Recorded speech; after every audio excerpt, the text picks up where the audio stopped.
Welcome back to the Run Radio podcast. My name's Trina, and in the writer's room, we have a return guest, Sam Foster. Welcome. Good morning to you, Trina, and thank you for having me back. I love it when guests come back because it's fun to follow up, see what you've been doing, how your writing's been going. So tell me what's been going on. Okay, I will. You and I originally talked about a historic fiction book about the Northwest Territories. It's part of a trilogy that runs the Northwest Territory, Ohio, Indiana, Illinois, Michigan, from 1769 to 1999. And I have just finished up the 20th century book that ends in 1999. May I show you the cover, Trina? Please do. Oh, can you see that clearly? Yes. And the reason I asked you to look at the cover, note, if you will, that Justice, who is always blindfolded, has taken her blindfold off on that cover. And she is staring straight at the scale, looking at one scale has a man, one scale has a woman, and she's growling at them. Ooh. Justice is not blind. And the artist who did that for me had it perfectly, because that is kind of the theme of this last book. This last book is a moral question, and it is the divide between the frontier and the 20th century. The American frontier, as we all know, was a wide open place. There was law, but it didn't always apply. Power tended to those who could take it. And creativity was abundant. People did what they wanted. Some of them got rich, some of them got away with it, some of them didn't. In the 20th century, we are very orderly. You know, we have rules for everything. There is not, I'm amused, but you will no longer find a swing set on a playground in America, either a school, a church, anywhere else, because we might get hurt. And so the nation has changed dramatically in the course of the 20th century. And that's what the book's about. The book is about that change. And it is a question about whether that change has been better for us or whether that change has been worse for us. As a society, are we better off to be closely constrained and have rules for everything? Or as a society, were we better off when we didn't have all those rules, but people cheated and lied? That's the question of the whole book, Trina. Wow. So the cover artist got it perfectly by me. Really just good. Perfect. Yeah. What got you so interested in this topic? Because a lot of people, it's we're speaking for myself, I'm lucky to get my normal history down that, you know, we learn in school and keep that retention. But this is a lot of stuff. And then to add the creative element in, how do you get all that to happen? It was an easy blend for me, Trina. Wow. Number one, my degree is in history. I've been fascinated with history my whole life, and I've never done anything with it. I mean, I'm like most kids who graduate from college. You got a degree, you go to work. It didn't matter what your degree was. Most of the people who listen to it will know that. But my ancestral home is indeed this town. My ancestral home is Beardstown, Illinois. And Beardstown, Illinois was a river port. And we all know, well, I shouldn't say we all know. People on the East Coast and the West Coast might not. But people from the Midwest know river ports. Pittsburgh, Cincinnati, St. Louis, Minneapolis, Chicago. They're all river ports. And they are all places which in the 19th century were very much the frontier. They were very much open. They created immense amounts of wealth. They may not have been perfect societies, but they elevated almost everybody's life with money. They brought us into the 20th century. And I grew up with stories about this little town. And the stories about this little town, if for people who have followed my trilogy, it was the Wild West. Wyatt Earp had his first gunfight in Beardstown, Illinois. I mean, there's so many things like that. Abraham Lincoln and Stephen Douglas spoke in Beardstown, Illinois on the question of slavery. Cass County, Illinois, Beardstown's in, never did vote for Abraham Lincoln. They were so democratic, they voted with the Southerners. They were free and open. A lot of people there joined the Union Army, but a lot of them could have cared less.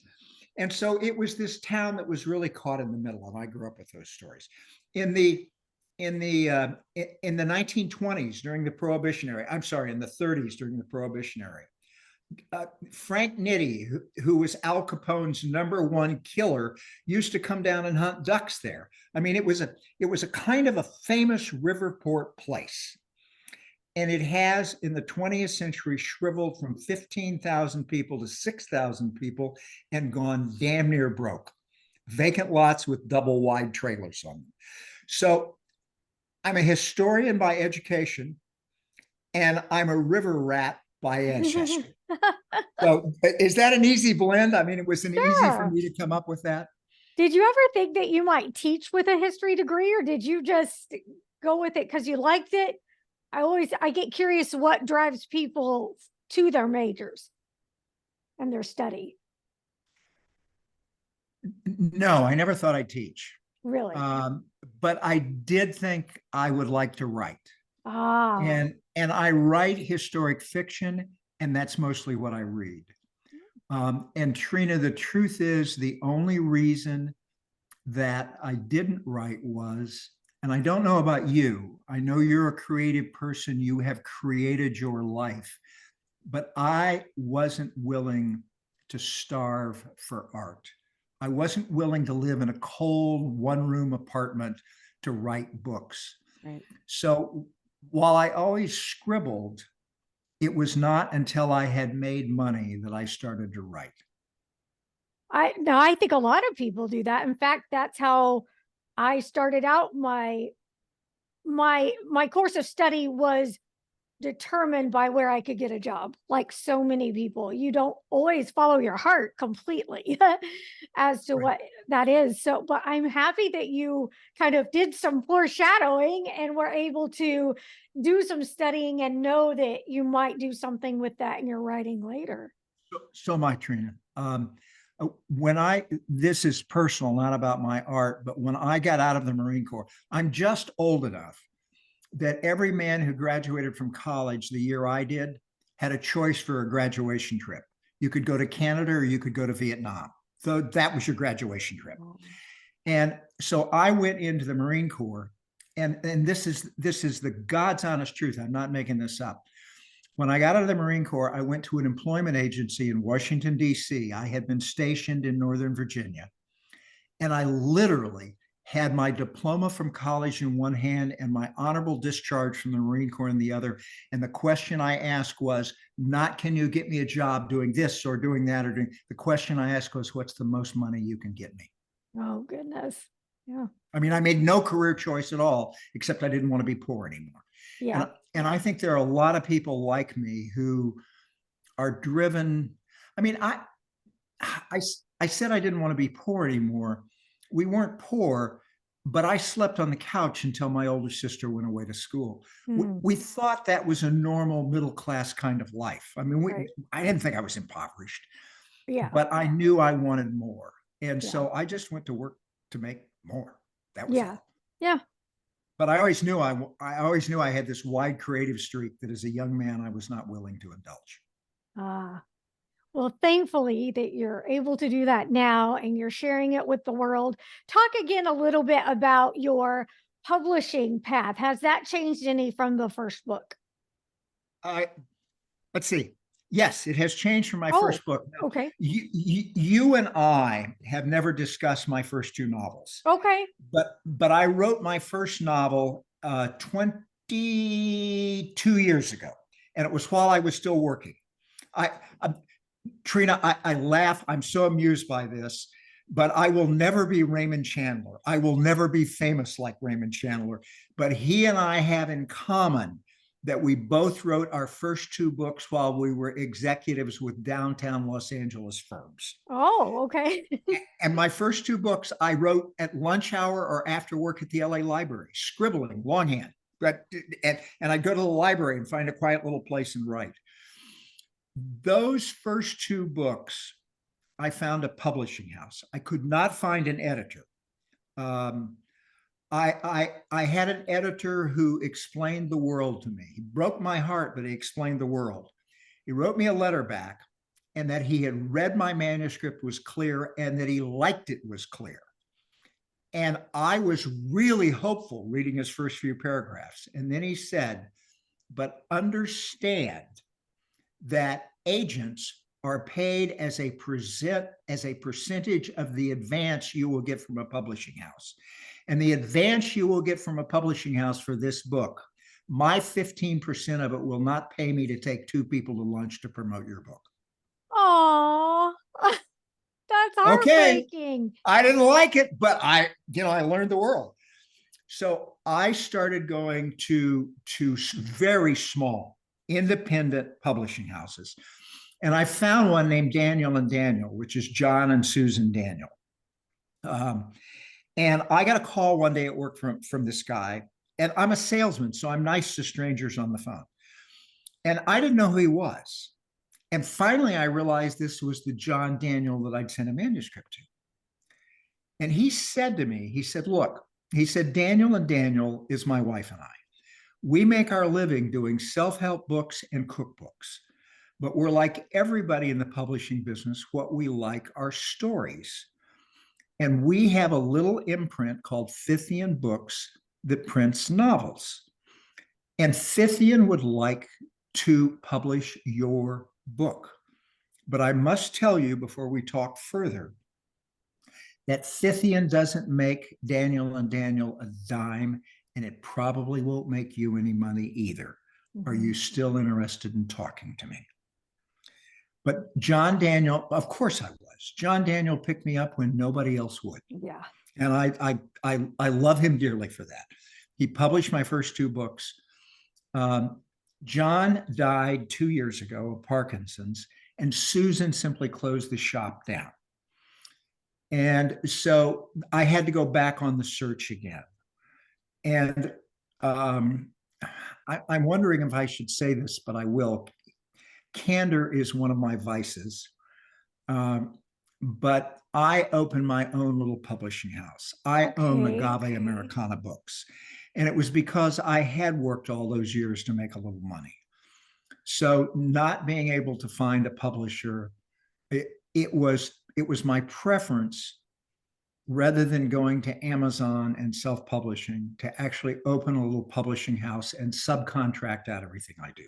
All I do is write, but Agave Americana is a unit that subcontracts out everything else to other people. Why did you not want to go the KDP Amazon route? It was instinct, but it's turned out for me that my instinct was correct. Okay. I have, and you will know this. Your readers won't, but you will, Trina.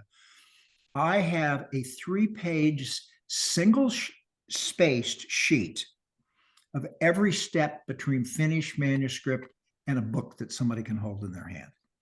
And either somebody has to do every one of those steps, or you have to skip them and come out with a poor quality book. Those are a writer's choices. And I just saw KDP as a place where I wouldn't get professional help on cover art. I wouldn't get professional help on marketing. And it's not that I don't use KDP. I mean, my books are available on Amazon as well as bookstores. But it's just that I didn't want that to be my sole avenue. I wanted a more professional avenue than that. Okay. I guess in the defense of I have talked to a lot of writers that have done it and they've done well. You are right, though. There's always a sacrifice, and a writer has to weigh their options as to which path is best for them.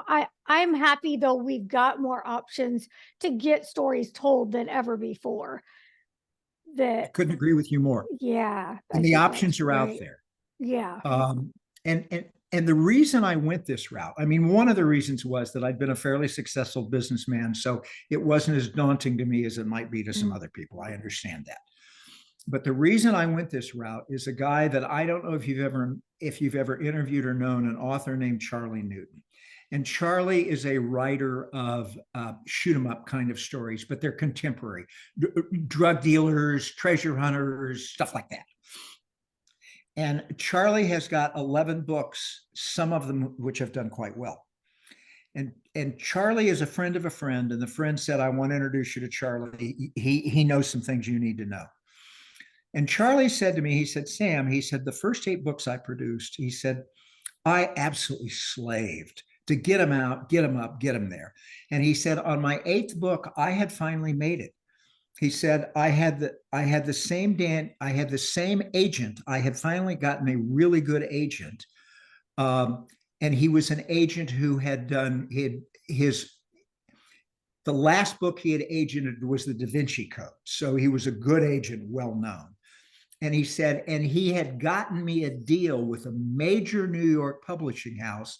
I had reached the top of the mountain.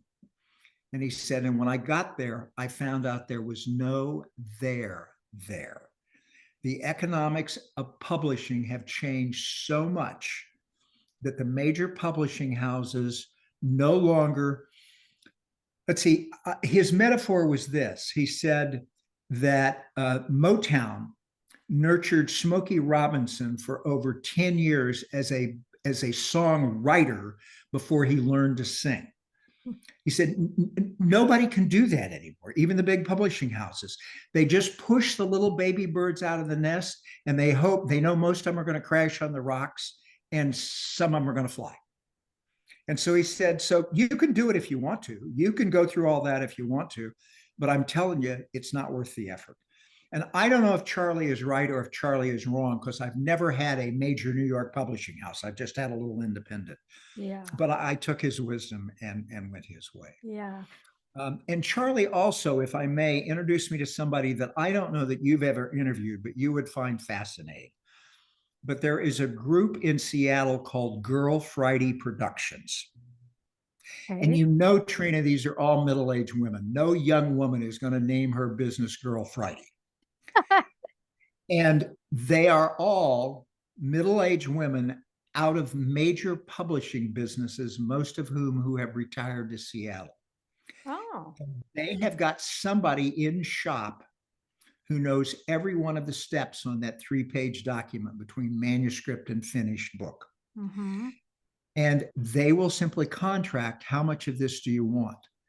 And their contracts are not complicated. They want to know how many words your manuscript is, and then they'll send you a contract. And the contract includes everything on those 3 pages. And you look at the number and you gulp really hard. And they say, no problem, which one of the services do you not want? And you start dismissing services that you think you can get by without to reduce the price of publishing it. But Girl Friday, I'm not saying that I use them for everything, but they can do everything a major publishing house can do. The author simply has to pay for it. That's very valuable insight for a writer to know, because nobody's just going to usually divulge and tell you all that stuff. It takes the experience of other people to say, look, there are other ways to do it, but here's the pros and cons. So thanks for sharing that with people for sure. And before I met Girl Friday, I had spent days on the internet looking up editors and creative editors and proofreaders, and there's zillions of them. Yeah. But you literally have no idea if the person you're talking to is a failed high school English teacher or really did just retire from Simon and Schuster and knows exactly what she's doing. Oh, wow. You don't know. Yeah, you are right. What do you think is the most valuable thing? What's the one thing that a writer should invest in? Money or time, which? Money. What money should they spend if they're going to spend anything? Editing.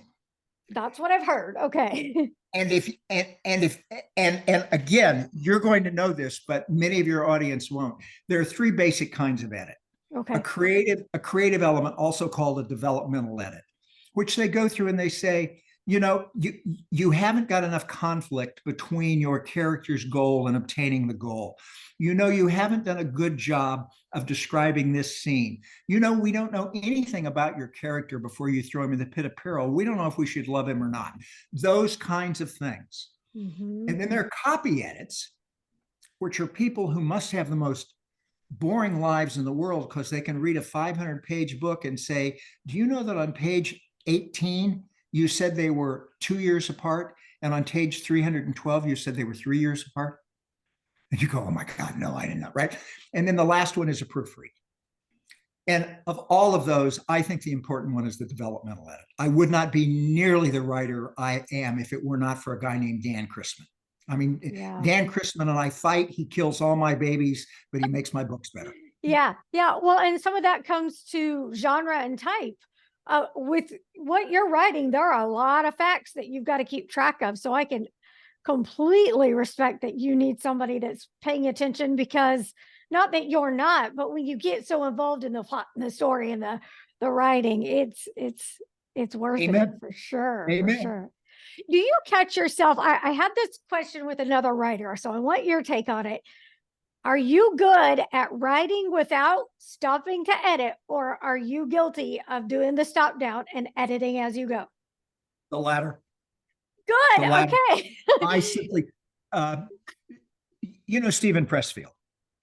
Do you know him? Do you read any of his stuff? Don't think Gates of Fire won all sorts of awards. He is a writer of historic fiction, and he is my favorite author. If Pressfield writes it, I read it. Oh, wow. And but Stephen Pressfield and I share in common that we were both Marines. Mm-hmm. And Pressfield says he has got a little book called The War of Art, which is clearly a play on Sun Tzu's Art of War, right? Uh-huh. And I don't write books that writers write to tell you how to write. I've just always avoided them. But because it was Pressfield, I got it, I read it. And the most productive thing he said to me was that the thing who taught him most about writing was the United States Marine Corps, because they taught him to love misery. And so what Pressfield says is, don't worry about what you're saying. Say something. If it's 9:30 in the morning and it's time to write, go sit at the keyboard and write. And that's my model. And I throw a lot of stuff away, Trina. Yeah, I throw a lot of stuff away. It's kind of funny. It's sort of along the lines of know the rules so you know when to break them, kind of thing. Yeah. You know, I mean, it's always suggested. I've read so many times, don't worry about what you're writing, don't worry about editing, but there's something about that block. Well, if I don't fix that there, or there, then I can't get past it. So I just fix it. Yeah. So and while we're on this subject, and again, I'm not talking to your audience so much as writers, so much as readers, but I have learned that when I edit, I have to read it out loud. Yeah. My eye plays tricks that my tongue does not. Yes. As a narrator, I have learned that. I have read stuff that I'm like, did they read this out loud before they because it sounds like trying to convey what they want conveyed sometimes trips up the brain, and your brain will rearrange words too. So it rearranges letters. I can read, and I meant to say it, and I say is instead, and I don't even see it because my brain says, no, that's what it meant, right? Yes. So I have to read out loud. Yeah, you and I agree with that. Good. Yeah. And I think that's where it's valuable to invest in the people that can help you and know how to get your finished art the way you want it to present to the world. Do I have a couple of minutes with you yet? I know we've only got a half an hour. I thought I saw you. We've got a little more time. Go ahead, please. I want to say one thing about my book, if I may. Yes, please. On about this. The book starts at the beginning of the 20th century, when this little river port is very much a free-spirited kind of place. Mm-hmm. And in fact, there is a local madam who is very civically minded. She gives money to churches to build schools. She never gives it directly because she doesn't want to embarrass anybody. She gives it through her attorney so that he can make it anonymous. But everybody in town who is a leader in town knows that Vivian Divier is civically minded and gives money out. She also gives money to politicians, but gives money out for civic things. And the local state's attorney never harasses her shop. But if there is some little whorehouse on a dark alley that's causing fistfights and trouble, they get busted because that's illegal. That's the way the law is adjudicated in this town. And we have a young crusading attorney who comes back from World War II and runs for state's attorney and is going to clean up the town because during World War II, he's seen the rest of the world. He's seen how England operates. He's seen that other people, and he's embarrassed by the place he grew up in, and he cleans it up. And the town dies. It goes from 15,000 people and rich to 6,000 people, and not a building in town that doesn't have a broken window. And at the end of the book is the only time in any of the trilogy that people you will know come on. But when I say this word, you'll remember it. Beardstown was famous and it had one last hurrah, and it was in the 1990s. When I say the Beardstown ladies, you will instantly remember the town. They wrote a manual. They beat the market. Their investment club beat the securities market, and everybody interviewed them. Donahue, the Wall Street Journal, they were everywhere. And it turned out they made very little money on their investments because they were only investing $25 a month. But they made a life-changing sum of money when their book, The Beardstown Ladies' Investment Guide to Real Estate, became a national bestseller. And it was fraud. Oh. They had not beat the market at all.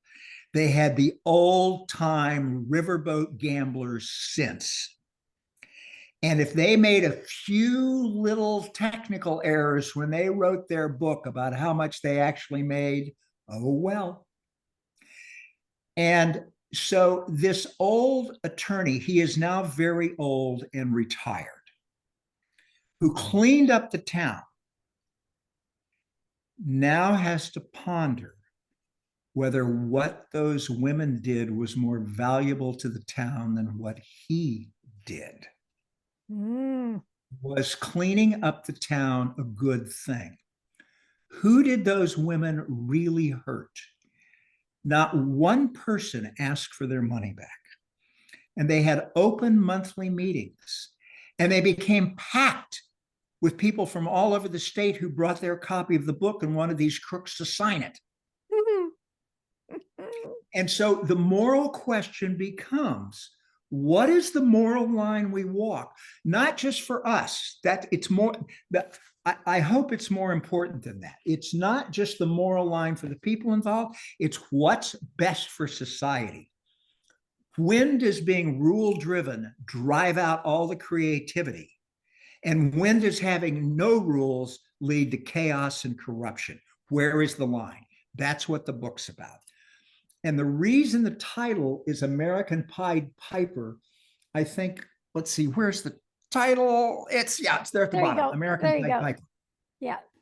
Because we're all familiar with the story of the Pied Piper who cleaned the rats out of the town of Hamlin and cleaned it up. Now,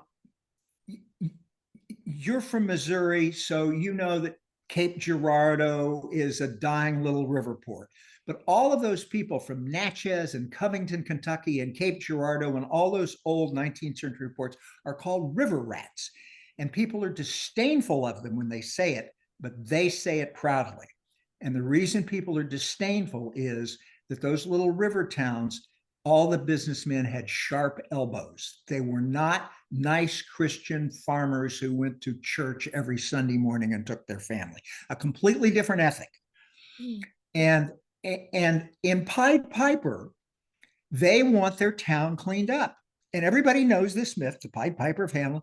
And they pay this guy 1,000 guilders to come pipe all the rats out of town, pipe them in the river and drown them.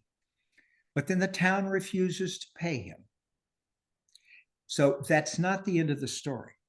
And when the town refuses to pay the Pied Piper, this is not Sam's version, this is the original myth. He comes back to the center of town, he plays a different tune on his pipe, and all of the children come to him. And he leads them into the river and drowned them. The moral of the story is that the cost of cleaning up their town also left it bereft of any creativity or youthful vibrance. And so that's why the book. Did the cost of cleaning up this town rob it of its creativity and vibrance? So it's a moral story. It's historic fiction, but it's a morality play. And you've got more to come. And you're going to come back and talk about those as you finish them. Let's see. Well, I will tell you, I finished the trilogy. This is okay, the last okay. trilogy. But I am writing a book, Trina, that I'm really worried about. What? I've fallen in love with 3 15th and 16th century Italian women who are 3 generations of the same family, Ooh. and one of them more interesting than the next. And so it is a story about women, and it is told by a woman to her granddaughter.